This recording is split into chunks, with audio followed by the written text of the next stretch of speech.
So apparently, President Donald Trump just authorized the demolition of the east wing of the White House to build a $300 million ballroom.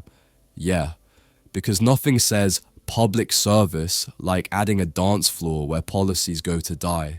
And honestly, I'm not even mad because this is America, where people complain about the price of eggs while Congress spends $7 million studying whether shrimp can run on treadmills. Let's face it, our national IQ has been in freefall since TikTok became a news source. So today, we're diving into a book that doesn't sugarcoat the truth. How to Test Negative for Stupid by US Senator John Kennedy. This isn't your average political memoir. It's part comedy, part confession, and part open letter to every idiot who thinks common sense is a conspiracy theory. And the best part? Kennedy doesn't just throw punches, he names names. So buckle up. This one's gonna hurt feelings, bruise egos, and maybe, just maybe, make you think before you tweet. John Neely Kennedy, yes, that John Kennedy is a US Senator from Louisiana.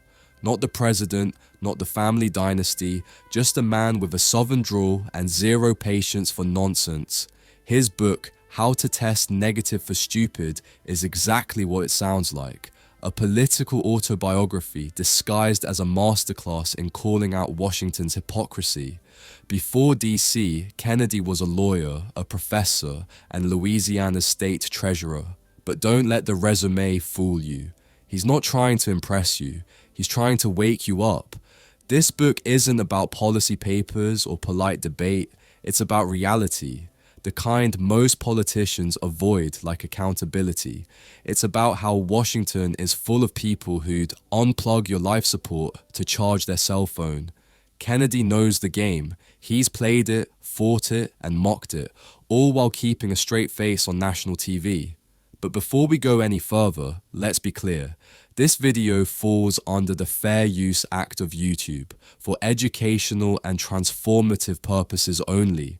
We're not just summarizing Kennedy's book, we're dissecting it, giving it new context, new meaning, and a heavy dose of uncomfortable truth. Because what Kennedy does in this book, and what most people won't, is say the quiet part out loud. He tells you what it's actually like inside the US Senate. The backroom deals, the fragile egos, the fake smiles that hide knives. And yeah, he makes people mad, but as he puts it, only dead fish go with the flow. This isn't a book about being liked. It's about being honest, in a country where honesty is the new rebellion. Kennedy's message is simple. If you want to test negative for stupid, you have to start by telling the truth, even when it offends everyone in the room. So, let's break this down, chapter by chapter. Welcome to Mindful Reads Hub. Let's get started. Welcome to the circus, life inside the nation's funhouse. Have you ever wondered what would happen if you locked a bunch of high school class presidents, reality TV contestants, and retired lawyers in the same marble building and told them to run the country? Congratulations, you've just imagined Washington, D.C. And no, it's not broken. It's running exactly as stupid was designed to. You know what headline perfectly sums up our times? White House to undergo $300 million ballroom renovation because when inflation's breaking records and the national debt could blot out the sun, what America really needs is a bigger dance floor. That's DC logic. When the foundation's cracked, add chandeliers. When things fall apart, call it modernization. John Kennedy walks right into that glittering circus with a duck hunting photo on his wall and a memory foam mattress of sarcasm. He's a man who reads The Economist at breakfast and fights bureaucratic nonsense by lunch. But the funny part is, he's not even pretending to be shocked by the dysfunction. He's more like the one guy in the clown tent who knows it's all an act. Every morning, he wakes up in a one-bedroom apartment so small it could fit in Mitch McConnell's ego. The rent's ridiculous, the decor's early Salvation Army, and the only thing keeping the neighborhood safe is the fact that his neighbor is under 24-hour Secret Service protection. That's what passes for luxury in DC, being close enough to the powerful that someone else's security keeps you from getting mugged. From the very first pages, Kennedy makes it clear he's not here to play politician. He's here to expose how the world's greatest deliberative body often deliberates itself into paralysis. The Senate, he says, is basically a 100-person group chat where no one reads the messages and everyone still replies, "as per my last email." He describes senators who treat 2-page staff memos like sacred texts and think knowledge is power is a cute bumper sticker, not a job description. There are lawmakers who can quote Aristotle but can't balance a budget, and others who mistake sound bites for solutions. Washington is full of people who confuse being busy with being useful, the kind who measure success in how many times their name trends on X, not in how many people they've helped. And yet, Kennedy still finds a strange beauty in it. He talks about walking past the Capitol dome every morning, still struck by its majesty. It's like being awed by the Titanic every day, even as you notice the iceberg in the distance. He compares some senators to salesmen peddling hot air, men who'd unplug your life support to charge their cell phones. He doesn't say that as an insult, he says it as an observation of fact. Because in DC, charm is currency and honesty is bankruptcy.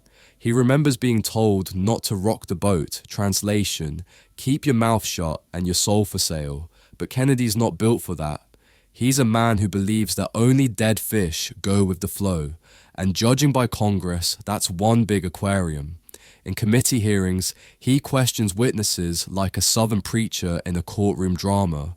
When a credit reporting company that lost 145 million Americans' data got a $7.25 million government contract, Kennedy told them it was like giving Lindsay Lohan the keys to the minibar. That's not policy language, that's a stand-up routine with a moral. And the moral is this: Washington rewards failure as long as it's expensive enough. Here's where the commentary gets real. The reason DC functions like this isn't stupidity, it's incentives. In a place where visibility equals survival, no one wants to fix problems quietly. They want to perform fixing them. Bureaucracy doesn't thrive on competence, it thrives on confusion. Because when nothing gets done, everyone gets to stay important. Kennedy's honesty offends people because truth doesn't have a pack. He's not pretending to be a saint. He admits he's part of the system, but at least he's trying not to drown in the Kool-Aid. In a Senate full of people addicted to decorum, he's the guy who reminds you that decorum is just a polite word for pretending everything's fine while the house burns down. That's the funhouse mirror of Washington. A place where senators give speeches to empty rooms and think applause exists somewhere in the cloud. Kennedy knows most of these performances are designed for CSPAN and campaign ads back home. It's political theatre, just with worse acting. And maybe that's the biggest joke of all. The American people still expect the clowns to run the circus responsibly. Because while most Americans are out there working, raising kids, and trying not to eat cat food in retirement, their elected leaders are debating the correct ratio of milk to water allowed on the Senate floor. Kennedy's conclusion, whether he admits it or not, is that Washington doesn't need more civility. It needs more reality, less etiquette, more ethics, less pandering, more plain talk. And that's what makes How to Test Negative for Stupid so refreshing. It's not polite, it's real. It's not trying to fix DC, it's trying to diagnose it. Key takeaway: Washington isn't a swamp, it's a mirror. The dysfunction we see there reflects the stupidity we tolerate everywhere else. Nothing changes until people stop confusing civility with honesty. Favorite quote: only dead fish go with the flow. Home sweet hypocrisy, where politics hits the front porch. Imagine every small town in America as its own little experiment in human honesty, a place where everyone knows who cheats at bingo, who waters down their bourbon, and who voted twice for the same mayor just because he bought the church a new coffee machine. That's where John Kennedy's world begins, not in the marble corridors of Washington, but in Louisiana, where life is loud, messy, and unapologetically real. He grew up in a town where the truth couldn't hide for long. Back home, if you said one thing and did another, you didn't need an ethics investigation. You just needed to walk into the local diner and feel the silence hit you like humidity. Everyone already knew. That's the kind of brutal accountability Washington could never handle. Out there, reputation is currency. In DC, it's monopoly money. Kennedy's stories about home aren't nostalgia, they're reminders. He paints Louisiana as this wild contradiction of decency and chaos where people hunt alligators, pray hard, and say exactly what they think. It's a place that smells like gumbo and gasoline, where success isn't measured by your title, but by whether you're still welcome at Sunday service. In small towns like Zachary or Madisonville, you can't fake integrity because the cashier at the grocery store probably knows your grandmother, your high school GPA, and how much you still owe on your truck. But when Kennedy moves from that world into government, the air changes. Suddenly, straight talk becomes controversial, and doing the right thing becomes politically inconvenient. That's the culture shock, realizing that in politics, truth has to pass through public relations before it's allowed to exist. The very traits that earned him trust at home, bluntness, humor, a refusal to kiss the ring, made him a liability in the Capitol. Back home, that kind of honesty made him family. In Washington, it made him a problem. He talks about the Louisiana he loves, not just because he's proud of it, but because it's proof that America still has pockets of sanity left. People there understand that freedom isn't just about rights, it's about responsibility. It's about looking after each other without needing a policy proposal to tell you how. That's the same kind of common sense that could fix half of Washington's stupidity overnight, if only anyone there still remembered what it looked like. Kennedy's early years in government in Baton Rouge taught him how fast good intentions can drown in bureaucracy. He discovered that politics has its own ecosystem, a swamp where every favor comes with fine print and every handshake might as well come with hand sanitizer. He worked for a governor who wanted reform, but learned that reform in government is like running a marathon in quicksand. The more you move, the deeper you sink. He saw how easy it is for politicians to start believing their own press releases, to trade conviction for convenience, and to call cowardice compromise. But here's where the commentary hits. Small towns produce truth tellers because they force you to live with your own consequences. In Washington, people spend careers running from theirs. That's the difference. Back home, you can't disappear behind your title. In politics, that's the whole game. Convincing people that accountability is optional if you have the right slogan. What Kennedy captures, and what most people miss, is that America's real strength never came from its capitals, but from its communities. The people who build, farm, teach, and show up every day without a security detail or a PR team. They're not perfect. They gossip, they fight, they screw up, but they don't lie about it. And that's more integrity than most political parties have managed in decades. So, when Kennedy writes about home, it isn't sentimental. It's a diagnosis. He's holding up Louisiana as the control group in America's ongoing experiment in stupidity. If DC is where ambition goes to rot, then small towns are where decency still remembers how to breathe. The more time he spends in Washington, the clearer it becomes. The higher you climb in government, the harder it is to see the ground.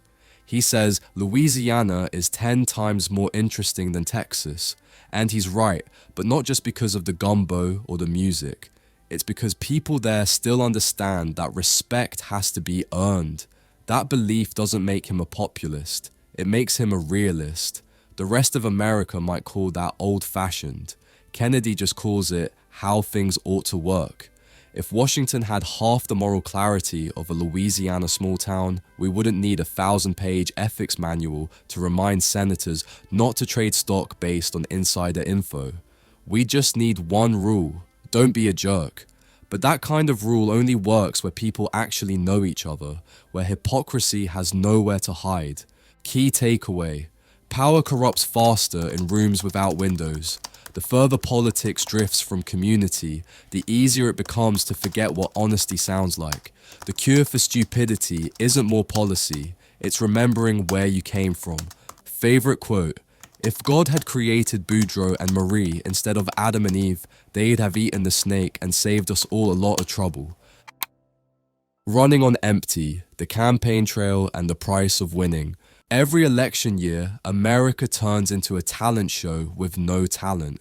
The stage lights flick on, the slogans come out, and suddenly everyone who once complained about potholes is promising to save the soul of the nation. It's not democracy anymore. It's reality TV with worse lighting and more paperwork. John Kennedy captures that circus in a way only someone who's been both inside the ring and outside the tent can. He knows what it's like to run for something you actually believe in, and then realize halfway through the campaign that belief doesn't win. You just have to outlast everyone else's stupidity. His early campaigns were the political version of running a marathon in a hurricane, except the wind was money, and it only blew in one direction. He learned fast that American politics isn't a debate about ideas, it's a competition to see who can sound honest while lying efficiently. Voters want authenticity, but they also want entertainment. They want to be inspired, but not challenged. That's why campaigns are filled with slogans that say absolutely nothing. Leadership for a new tomorrow. Building America's future today. These could just as easily be ads for toothpaste. Kennedy's dry humor about this hits harder than most political exposés because he admits the truth. The system works, but not for you. Every handshake, every fundraiser, every speech is a test of endurance, not intelligence. The campaign trail isn't about connecting with people, it's about pretending to still care about everyone you've met after shaking the 10,000th hand. The book makes it clear. He wasn't running on ego, but it still found him. Everyone in politics starts with a cause, but somewhere between the first debate and the last donation, that cause gets replaced with strategy. Kennedy doesn't pretend to be pure. He admits that ambition can eat sincerity alive if you let it. That's the part voters never see, the slow moral corrosion that looks like experience from the outside. He talks about the long drives, the bad food, the constant smiling, and the terrifying awareness that one bad headline can undo 2 years of your life. It's exhausting and absurd. Yet somehow, every election season, millions of people volunteer to live through it again. Maybe because deep down, America loves to gamble, and campaigns are the biggest gamble of all, betting that enough people still care to show up. But Kennedy's reflection is sobering. He learned that you can't outwork cynicism with logic. You have to speak truth in a language people recognize, and unfortunately, that language often sounds like outrage. That's why the loudest candidate usually wins. The quiet ones are drowned out by the noise. He describes his education, both literal and political, as a slow realization that the smarter you are, the dumber you have to pretend to be in order to survive.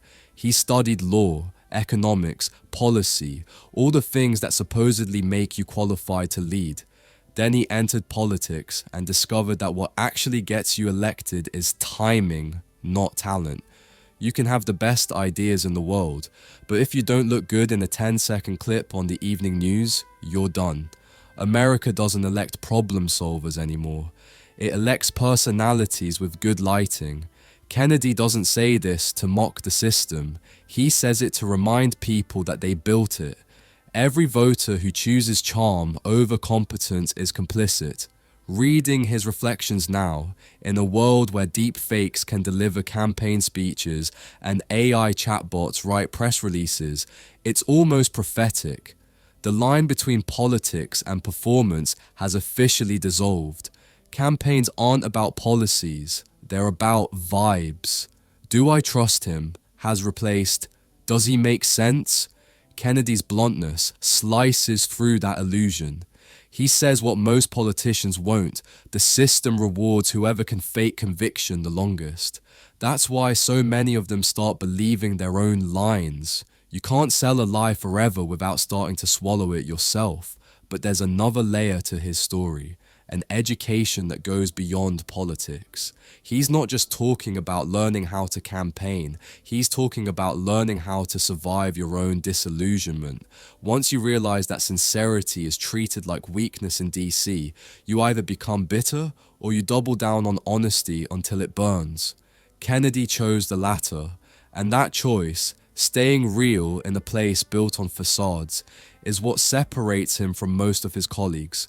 He figured out that you can't beat the stupid by joining it. You can only expose it, one plain sentence at a time. This is where the reader feels it, the conflict between idealism and endurance.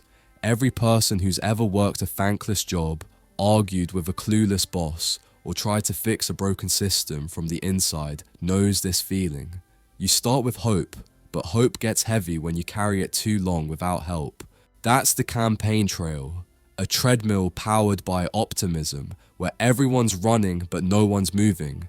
Kennedy calls it politics. Most of us just call it life. Key takeaway: winning isn't proof you're right, it's proof you survived. The real victory isn't the seat, it's refusing to lose your sanity while chasing it. Favorite quote: knowledge is power, but in politics, pretending not to know is often the power move. Victory hangover, the morning after the dream comes true. Winning isn't what you think it is. Everyone wants the seat, the title, the applause, but nobody tells you what happens the morning after the victory party, when the balloons have popped, the cameras are gone, and you're left alone in a silent office staring at your name on a brass plate that suddenly feels heavier than your conscience. John Kennedy doesn't romanticize this part. He knows that the so-called sweet victory tastes suspiciously like paperwork and public disappointment. Because once you win, the only thing people want more than your success is your failure. He spent years fighting for that seat, and when he finally got it, he discovered the cruel irony of politics. The higher you climb, the less air there is to breathe. Washington greets its newcomers the way a cat greets a goldfish. It looks polite, but it's really thinking about how to eat you. Kennedy walks into the Senate with fire in his belly and hope in his briefcase, and immediately runs into the coal machinery of bureaucracy. Suddenly, every meeting has a process, every decision requires a committee, and every committee has a lobbyist attached like a barnacle. You can almost feel his frustration as he describes the early days, trying to navigate a system that's allergic to efficiency. Nothing gets done quickly because nothing is supposed to. Washington runs on delay. It feeds on the illusion of progress. And new politicians, like new college graduates, show up thinking they'll change everything until they realize they're standing on top of a landfill of broken promises and half-written bills. The truth Kennedy reveals is that success in politics is like winning an argument on the internet. It doesn't mean you're right. It just means everyone else got tired of talking. He finds himself surrounded by colleagues who've mastered the art of pretending to care. Some of them can deliver a passionate speech about poverty and then charge $2,000 for a dinner plate that night. Others say public service but mean public relations. The game isn't about helping people, it's about managing perception. And the moment you stop playing that game, the system treats you like an infection. He learns that integrity doesn't make you popular, it makes you dangerous. Because when you don't owe anyone, you can't be controlled. That's not how DC works. The currency there isn't money or votes, it's silence. Keep your head down, don't rock the boat, and the system will reward you with comfort. But speak too loudly, and suddenly your meetings get cancelled, and your friends forget your number. This is where Kennedy's honesty cuts deep. He admits that even he wasn't immune to the flattery, the access, the illusion of importance. Everyone in power starts out thinking they'll be the exception, but eventually, even the best of them realize they're swimming in a pool of sharks wearing smiles. The rookie mistake is believing that power changes people. It doesn't. It reveals who they already were. And here's where the commentary hits home. This isn't just about politics. It's about every job, every company, every system where ambition turns into compromise. You finally get promoted, get the corner office, get what you wanted, and realize the price was your peace.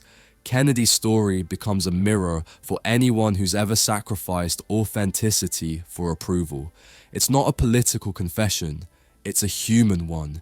He describes walking through the Capitol at night, looking at the statues of the greats, the Lincolns, the Jeffersons, the ones who managed to do something real, and feeling that gnawing doubt. Did they feel like this too? Or have we just built monuments to people who are better at pretending? Because if the standard is survival, not service, then we're honoring endurance, not excellence. Modern politics reflects that perfectly. You can look at any 2025 headline, Congress deadlocked over nonsense, leaders blaming each other for problems they created, and see what Kennedy warned about years ago. Power with no purpose becomes self-parody. It's like watching a group of surgeons argue about who gets to hold the scalpel while the patient flatlines. But through all that cynicism, Kennedy still clings to humor, the way a drowning man clings to driftwood. His wit is both weapon and shield. When he says Washington is a place where good ideas go to die of loneliness, he's not exaggerating, he's grieving it, and yet he stays. Because even if the system is broken, walking away means letting the stupid win unchallenged. That's the hidden moral here. The real victory isn't winning the seat, it's refusing to let it own you. You can win power and still lose yourself. You can get everything you wanted and discover it wasn't worth the price tag. Kennedy reminds us that fulfillment doesn't come from titles, it comes from truth. And in a city built on performance, truth is the rarest currency there is. Key takeaway: success without integrity is just failure with better lighting. Winning means nothing if you have to become what you despise to keep the prize. Favorite quote: if you want to make God laugh, tell him your plans. If you want to make Washington laugh, tell them you still believe in honesty. Holding the line. Two wrongs don't make a country. Some people think holding the line is about shouting louder than everyone else. It's not. It's about staying silent when the noise around you becomes deafening. And that's a skill almost no one in Washington has. John Kennedy gets this. He's been in rooms where truth is treated like a security threat and where a simple no can end your career faster than a scandal ever could. In his world, courage isn't wearing a flag pin or giving a speech. It's refusing to play along when everyone else is pretending not to notice the fire. He writes about the fights, the late night negotiations, the days where he's outnumbered but still won't bend. He calls it holding the line, but what he's really describing is something far rarer: integrity under siege. And if you want to see just how allergic Washington is to integrity, turn on the news. Every week there's another headline: Senator's office under investigation for misuse of funds. House members trade stocks during budget hearings. Ethics committee launches probe into itself. The punchline writes itself. Kennedy's commentary feels prophetic. He saw long ago that politics wasn't drifting toward corruption. It was sprinting there. He doesn't frame himself as a saint. He's brutally honest about his own flaws, but he also refuses to accept the lazy idea that everybody does it. That's the phrase politicians use when they've already decided to stop trying. It's the moral equivalent of leaving your dishes in the sink and calling it a shared responsibility. Kennedy's take is simple. If you stop expecting better, you'll get worse, fast. Washington calls compromise a virtue, but Kennedy treats it like a loaded weapon, because what most people call compromise in DC isn't about collaboration, it's about convenience. You give up a little truth here, a little principle there, and before long, you can't remember what you stood for in the first place. That's how good men become slogans, and how good ideas get watered down into meaningless bills with names like the Bipartisan Hope and Unity Act that accomplish absolutely nothing except good press. He points out that the problem isn't the disagreements, it's the cowardice. Real leaders take positions knowing they'll get attacked for them. Fake ones wait to see which way the wind blows and then pretend it was their idea all along. In one biting line, Kennedy says he's met politicians who can straddle a fence so well they ought to be in the rodeo. And that's exactly how the place works. Every issue becomes a performance, every statement pre-approved by a focus group. No wonder nothing changes. What makes his reflections sting is how recognizable they are beyond politics. Every workplace has its version of this. The people who hide behind team decisions, the ones who say, I don't want to take sides when they already have, the ones who mistake neutrality for virtue.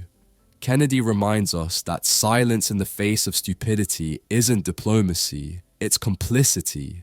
That's as true in Congress as it is in your office, your classroom, or your dinner table. He describes moments when he's had to vote against his own party, not because he wanted to make headlines, but because pretending to agree would have been dishonest. He knows how lonely that feels.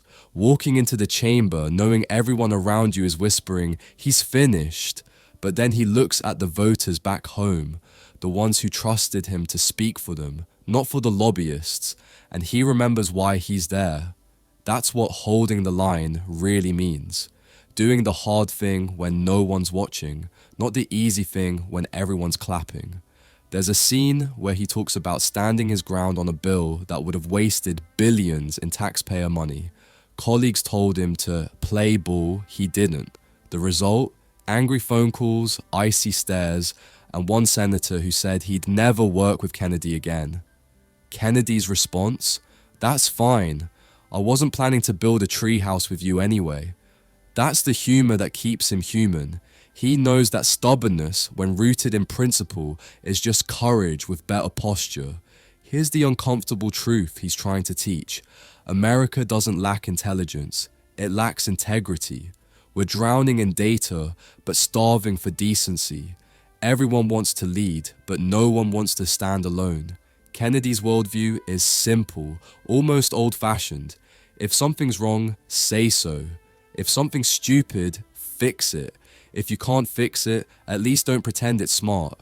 That sounds easy, until you realize how rare it's become. That's the brilliance of his writing. It's not about left or right, red or blue. It's about right and wrong. He's calling out hypocrisy not to score points, but to remind people that integrity isn't partisan. And in 2025, when public trust in Congress hovers somewhere below root canals and airport security lines, that message hits harder than ever.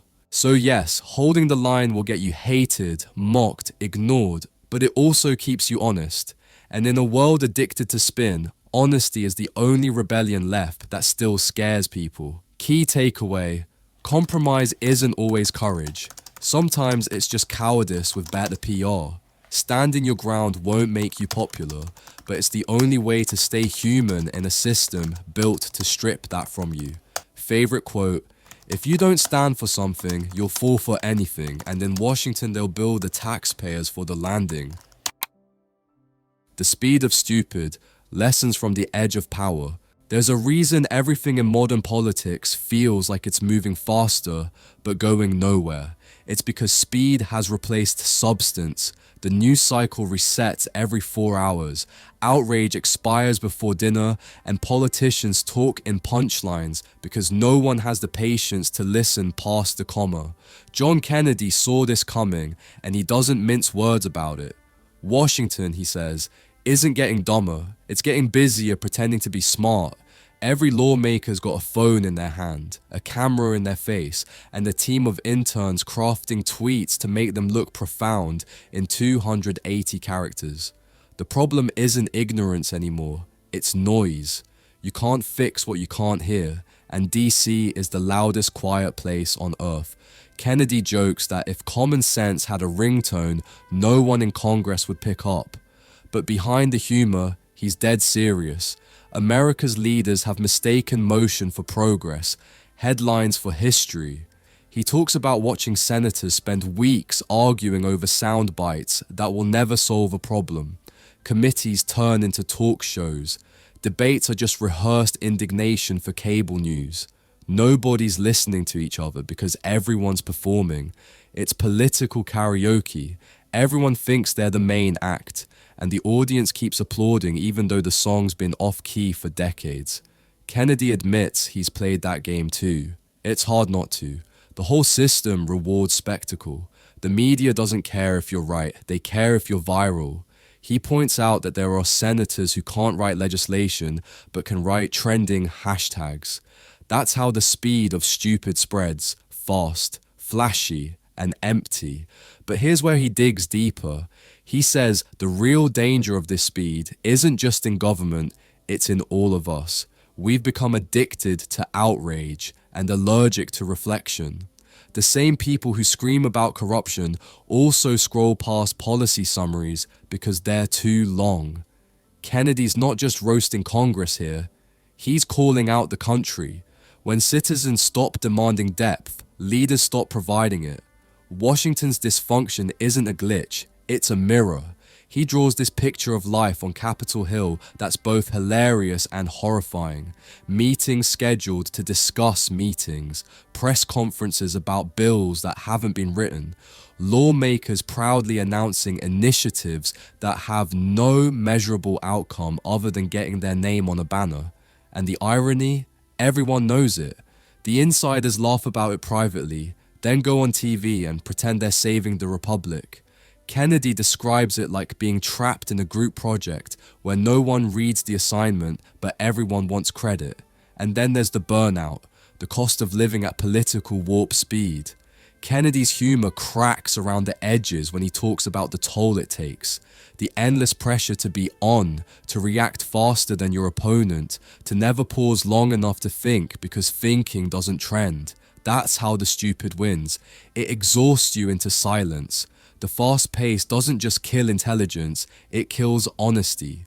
Because when every second counts, telling the truth feels like a waste of time. This is the part that hits hardest. Kennedy isn't just talking about politicians anymore.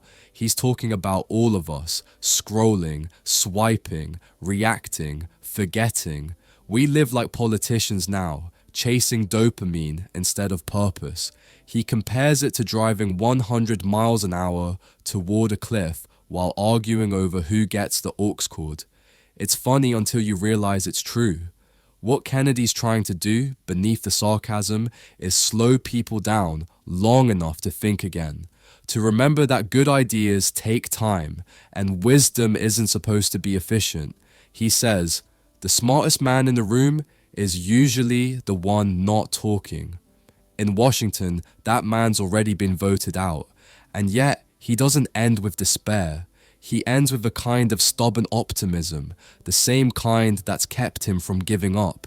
He believes America can still test negative for stupid, but only if people start valuing sense over speed. Common sense, he says, isn't extinct, it's just buried under hashtags and hot takes. The cure is the same as it's always been. Stop talking long enough to listen. The brilliance of his writing is that it reads like comedy until it doesn't. 1 minute you're laughing at how ridiculous it all sounds, and the next you realize you're part of the punchline. Kennedy's final warning is simple. If you move too fast for truth, lies will always get there first. Key takeaway, speed is the enemy of wisdom. The faster the world moves, the easier it is for stupidity to look like leadership. Slow down, think longer, and remember, truth doesn't need to trend to matter. Favorite quote, if common sense were a sport, Washington wouldn't even make the playoffs. Conclusion. You've traveled the circus with him, through a nation's funhouse where the dumbest smart place on earth isn't broken. It's doing exactly what it was built to. You saw how the guy from small-town Louisiana learned that home smells like honesty and Washington reeks like pretense. You followed the campaign trail where winning didn't mean you were right. It just meant you outlasted the stupid. You watch the morning after victory, when the cheers fade and the seat feels heavier than your ideals. You watched integrity get tested, compromised, and sometimes lost in the spin. And you witnessed how the faster everything moves, the less anyone remembers why they started. Throughout How to Test Negative for Stupid and Why Washington Never Will, John Kennedy doesn't just tell you what's wrong, he shows you the blueprint. The swamp isn't an accident, it's a construction project built by people who confuse inertia with accomplishment, cliches with courage, and slogans with solutions. He shows how politicians become parrots, policies become props, and progress becomes a parking lot. He insists you stop believing that this is just how things are. Because yes, it is how things are, but it doesn't have to stay that way. Here's what you're left with. You cannot outsource your integrity. You can't measure momentum in tweets. You can't judge leadership by likes. The real measure is, how much of yourself did you leave in the ring? Did you keep your nerve? Did you protect your soul? Because the system will hand out trophies to anyone who smiles loud enough, but it takes grit to earn one. So here's the challenge. Stop waiting for someone else to fix the funhouse. Walk past the mirrors. Refuse to laugh at the joke you're in. Ask the questions no one else will. Vote, speak, act, and don't let the speed of stupid push you off the track. Slow down, think deeper. Be the rare player who values sense over spectacle. Before you click away, go buy the book, read it, underline the lines that sting, share the stories that hit, because knowledge isn't just power. When used right, it's defiance. And in a country where honesty has become optional entertainment, you deciding to care is radical. If you remember nothing else from today, you have the right to remain silent, but the ability, that's on you.